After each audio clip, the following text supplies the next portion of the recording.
Match number 62।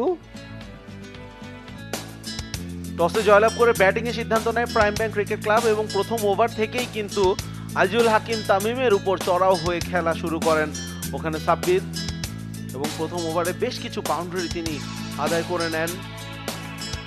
ওই সময় আসলে মনে হচ্ছিল যে তারা অনেক ভালো একটা দিকে যাচ্ছে, কিন্তু আসাদুজ্জামান পায়েলের এই বলটাকে শরীরের বেশ কাছাকাছি থেকে কাট করতে গিয়ে তারপর দীপুকে বোল্ড করেছেন। ইট ওয়াজ এ বিউটিফুল ডেলিভারি মেহেদির কাছ থেকে, ইনিংসের সেরা ডেলিভারি হয়তো আমরা বলতে পারি।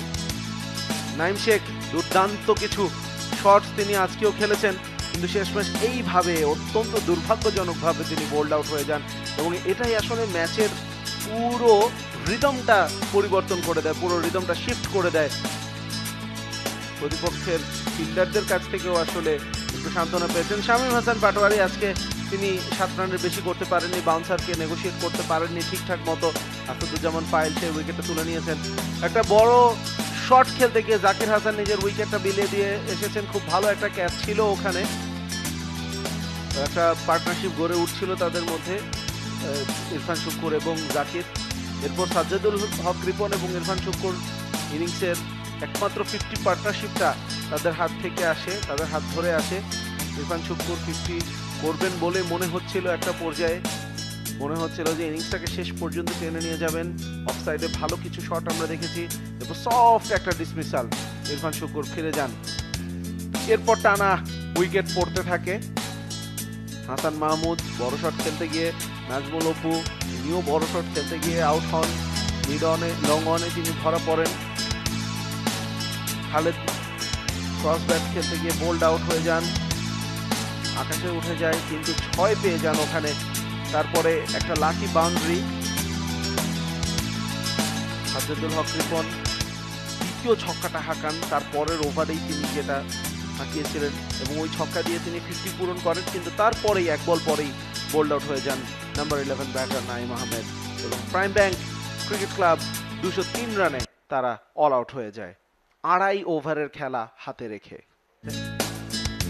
আজকের দিনে এই 11তম রাউন্ডে 3 মাঠে 3টা পৃথক সেঞ্চুরি দেখলাম আমরা। হাইলাইটস দেখছি গুলশান ক্রিকেট ক্লাবের ব্যাটিং রিপ্লাইটা, আজিজুল হাকিম তামিম এগিয়ে এসে হাসান মাহমুদকে মেরেছিলেন, আরও লফটেড অন রাইট খেলেছেন ওভার দ্য টপ পাওয়ার প্লের সুবিধা নিয়ে, হুক শট খেলেছিলেন লিডিং এজ, পেছন দিয়ে 4টি রান, লাকি বাউন্ডারি ছিল, কন্ট্রোল একটা পুল শট দেখুন ফাঁকা জায়গায় ব্যাকওয়ার্ড স্কয়ার লেগে আজিজুল হাকিম তামিম অন সাইডে বাইসেক্ট করে 2 ফিল্ডারকে ভেদ করেছেন স্কয়ার লেগ বাউন্ডারিতে। কাট শটটা দারুণ ছিল জাওয়াদ আবরারের, লফটেড শটে লং অনের উপর দিয়ে দর্শনীয় ছক্কা ছিল জাওয়াদ আবরারের। এই শটটায় আউট হয়ে গেছেন ডিপে জাকির হাসানের দুর্দান্ত ক্যাচ। শটটা খেলার পরেই বুঝতে পেরেছিলেন যে আমি ভুল শট খেললাম। ফ্লাইটেড বল, কি এফর্টলেস বাউন্ডারি এক্সট্রা কাভারে,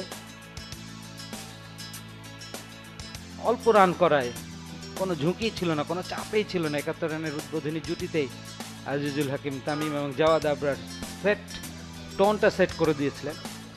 বড় বড় সব শটস খেলেছেন হিটিং আর্কে পেলে আজিজুল হাকিম তামিম। একটা গ্যাপ শটে দুর্দান্ত বাউন্ডারি ছিল। বিডব্লিউ আউট হয়ে গিয়েছিলেন নাইম ইসলাম শামীম পাটোয়ারির বলে। হাসান মাহমুদকে কি এফোর্টলেস পুল শটে 4 হাঁকিয়েছিলেন, লফটেড শট ওভার লং অনে ছক্কা, অন বাউন্স 4 ছিল অবশ্য সেটা। দর্শনীয় সব শটস খেলেছেন আজিজুল হাকিম তামিম। এই শটটা পিকচার ফিনিশ, লাইট কাট 4। পুরো ইনিংসটা আজিজুল হাকিমের একটা কন্ট্রোল এবং অথরিটি ছিল। শেষ ভাগে century, maiden list A century for Azizul Hakim Tamim, captain of the side Gulshan cricket club. স্রষ্টার কাছে আত্মসমর্পণ এবং শামীম পাটোয়ারির দর্শনীয় ক্যাচে তামিমের উইকেটের পতন।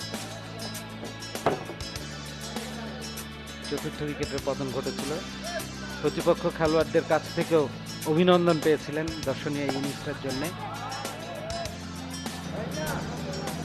খালিদ হাসান শেষ ব্যাটার, আউট হয়েছিলেন তিনিও।